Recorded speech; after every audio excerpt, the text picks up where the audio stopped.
Hello, nonprofit leaders. I'm Sarah Olivieri, your host, and this podcast is here to assist people like you, executive directors, board members, and other nonprofit leaders, make a bigger impact with insights, tips, and lessons learned from nonprofit leaders and experts.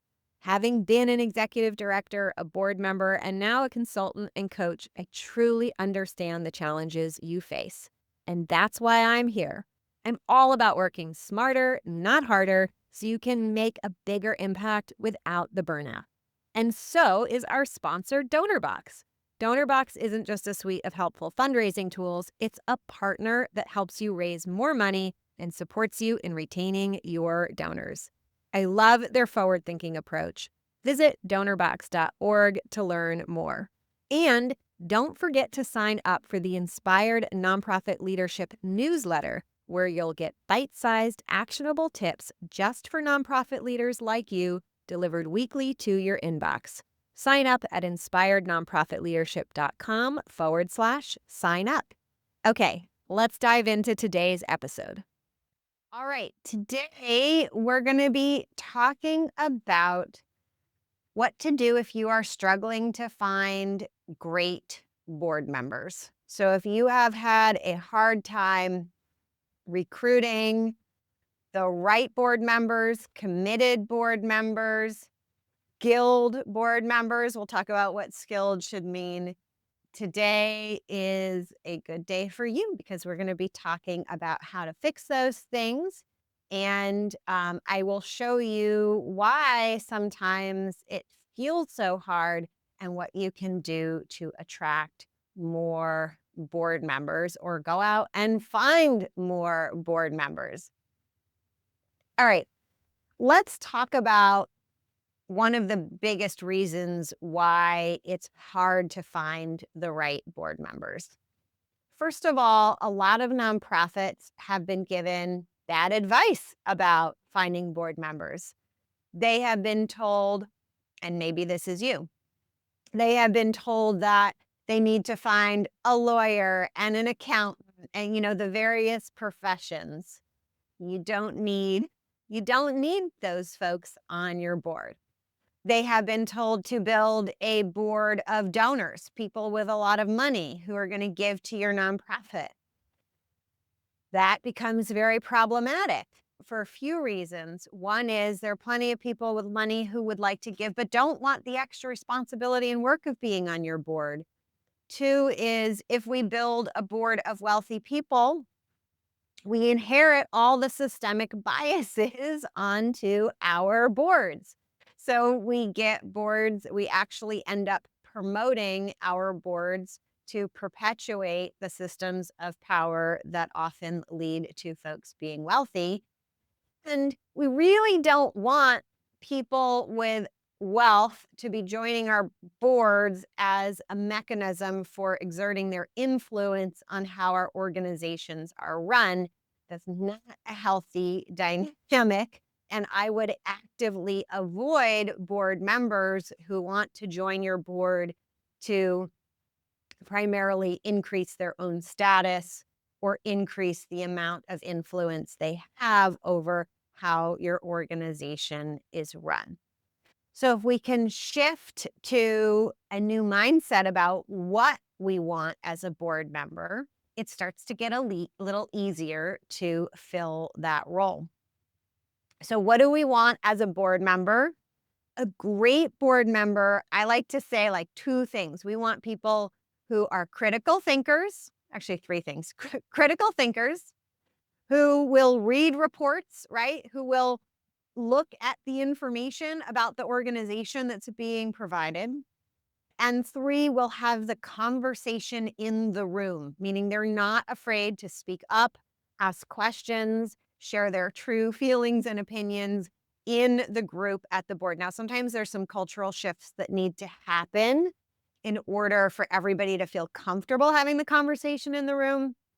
But there are certainly many people who are just like ready to have the conversation in the room, and it isn't their tendency to have the parking lot conversation, which we have less of these days on Zoom. I think the parking lot conversation on Zoom these days is like the people who are maybe like secretly texting each other while they're on the Zoom call with each other, having a side conversation. We don't want that. Okay. So we want the conversation in the room in front of everybody, critical thinking, and we'll read the reports. Now, another really important thing for attracting more board members is many of us have bylaws and board job descriptions that ask too much of our boards. We have made the job too big, too laborious, too encompassing, and it's causing two things. One, people don't want to join our board because it's too much work. It is unrealistic for the part-time volunteer time that they have.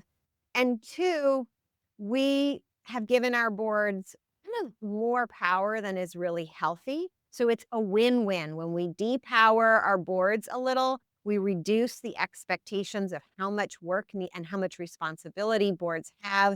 We make it an easier, more fun job to have. If we ask our board members to hold all the responsibility, do the work, right? Actually volunteer for additional things, not just board meetings, we are really setting ourselves up for an unreasonable job. That might have worked if you were like a wealthy aristocrat person who didn't need to work for money and had both money and lots of time on your hands. But that is not the world that most of our board members are living in today.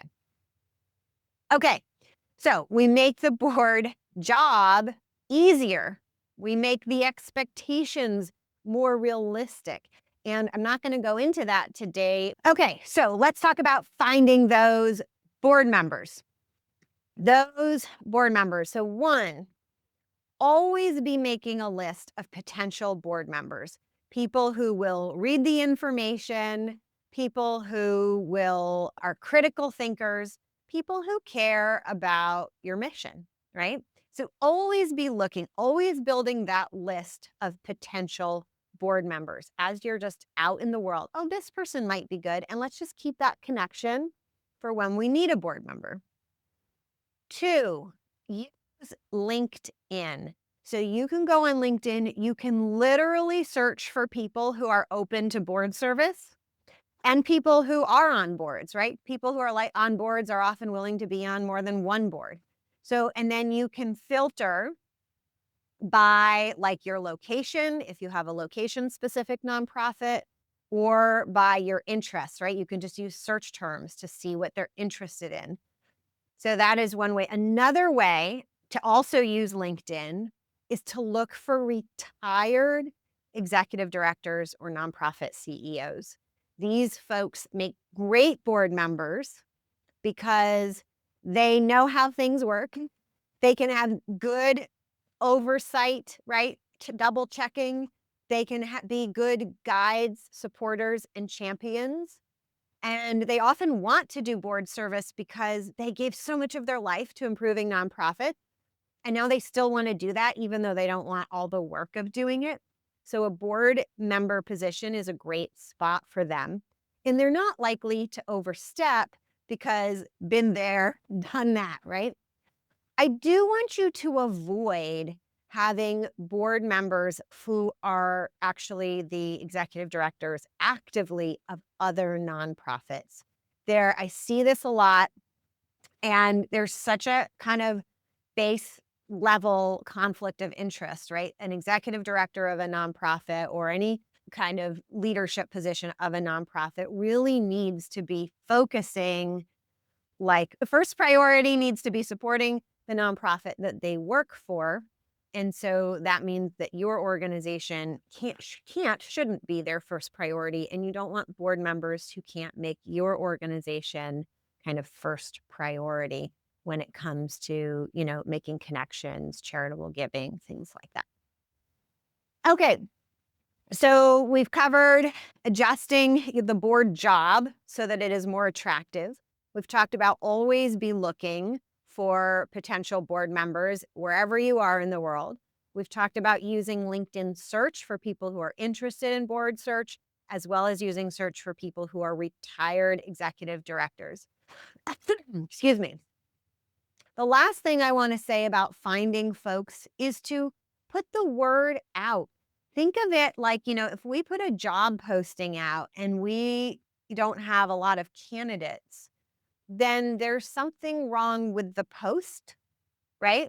And we should be getting a lot of candidates. We should have lots of people who want to join. So we need to make it sound attractive. So make it sound attractive, right? And think carefully about what is your process of evaluating, selecting, and onboarding board members.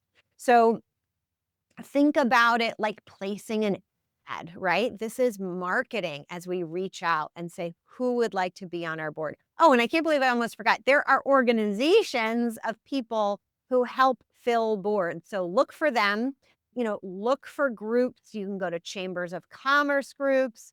There are, groups of business owners for people of color, for women, things like that. So go out there proactively and say, hey, we're always looking for board members. Is anybody we should be getting to know?